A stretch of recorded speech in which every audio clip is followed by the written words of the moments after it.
Major General Evelyn James, a decorated Army officer, had decided to spend her rare day off doing something she hadn't done in years: shopping for herself.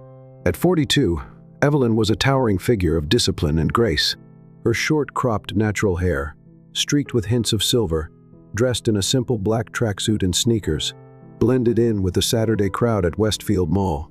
Evelyn had served her country for over 2 decades, leading troops in some of the world's most dangerous regions.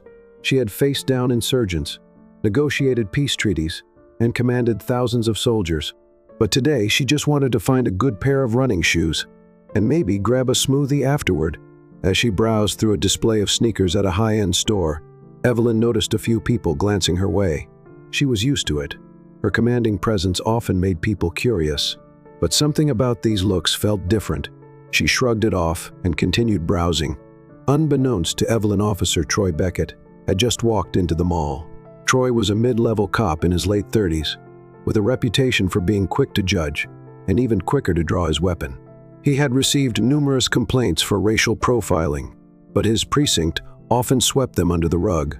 Today, he was off duty, wearing jeans and a plain white shirt, but his badge and holstered gun were clipped visibly to his belt.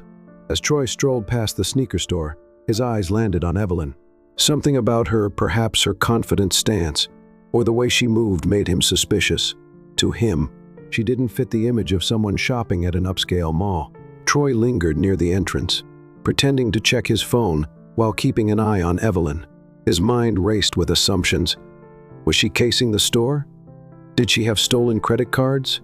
Evelyn, oblivious to his scrutiny, picked out a pair of sneakers and walked to the register. The young cashier smiled nervously as he rang her up. Evelyn handed over her credit card. As she waited for the transaction to process, she noticed Troy standing outside, staring at her. She felt a flicker of unease, but brushed it aside. As Evelyn stepped out of the store with her bag, Troy blocked her path.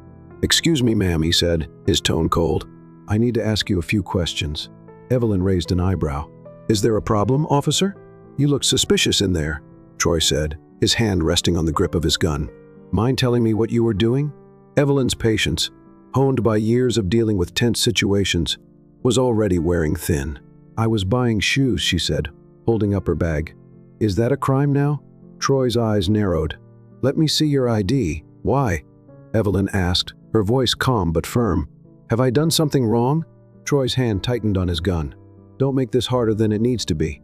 At that moment, Evelyn realized this wasn't about her actions. It was about her skin color. Her heart sank, but she stood her ground. "Officer," she said, "I'm going to ask you to step back. I've done nothing wrong, and I won't be treated like a criminal for shopping." But Troy wasn't listening. He was already reaching for his gun. Troy drew his gun, aiming it directly at Evelyn. If you're enjoying this story and want to hear more, hit that subscribe button now. Don't miss out. The crowded mall seemed to freeze. People turned to see what was happening. Mothers pulled their children close. Store employees peered nervously from behind counters. Evelyn's heart pounded, but she didn't panic. Years of military training kicked in. She raised her hands slowly, her eyes locked on Troy's. "Put the bag down." Troy barked. Evelyn dropped the shopping bag to the floor. "Officer, you're making a mistake," she said, her voice steady. "Don't tell me what I'm doing," Troy snapped. "Get on the ground." Evelyn hesitated. Getting on the ground would mean total submission, and she wasn't about to give this man that satisfaction. "Officer," she said, "I'm Major General Evelyn James of the United States Army.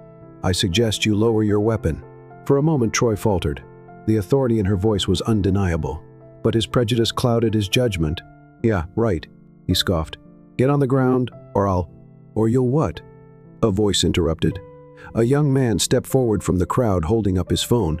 He had been recording the entire interaction. "She just said she's a general, man. You're pointing a gun at a hero." Troy's face turned red. "Stay out of this," he barked. But the damage was done. More people pulled out their phones recording the scene. Evelyn saw her chance. "Officer Beckett," she said, reading his name from his badge. "You're about to make the biggest mistake of your career. Stand down." Troy hesitated. His grip on the gun wavered. The murmurs of the crowd grew louder. "Do you even know who you're pointing that at?" someone shouted. At that moment, mall security arrived. 2 guards rushed over, their faces pale as they took in the scene. "What's going on here?" one of them asked. Troy didn't answer, but Evelyn did. This officer drew his gun on me for no reason, she said. I'd like to speak to your supervisor. Within minutes, the mall manager arrived, followed by a police captain who had been shopping nearby. The captain, a middle-aged black woman named Denise Harper, took one look at Evelyn and gasped. General James? She said, rushing forward. What's going on here? Evelyn gave a brief explanation, her voice calm but firm. Captain Harper turned to Troy, her expression thunderous. Put your weapon away, Officer Beckett, she said. Troy hesitated, but she snapped. Now, Beckett. Reluctantly, Troy holstered his gun. Harper turned to Evelyn. I am so sorry, General. This is unacceptable. Evelyn nodded. It is, and I expect it to be addressed. The fallout was swift. Videos of the incident went viral, sparking outrage across the country. News outlets picked up the story, and Troy's history of racial profiling came under scrutiny. Within a week, Troy was suspended without pay, pending an investigation. Evelyn, meanwhile, received an outpouring of support from the public and her peers in the military. In an interview, Evelyn said, "This isn't just about me. It's about the countless others who don't have the rank or the platform to stand up for themselves. This has to stop." The story became a rallying cry for justice, highlighting the dangers of prejudice and the importance of accountability. Share your thoughts on this story in the comments section. And don't forget to like and subscribe to this channel for more updates on this story and more.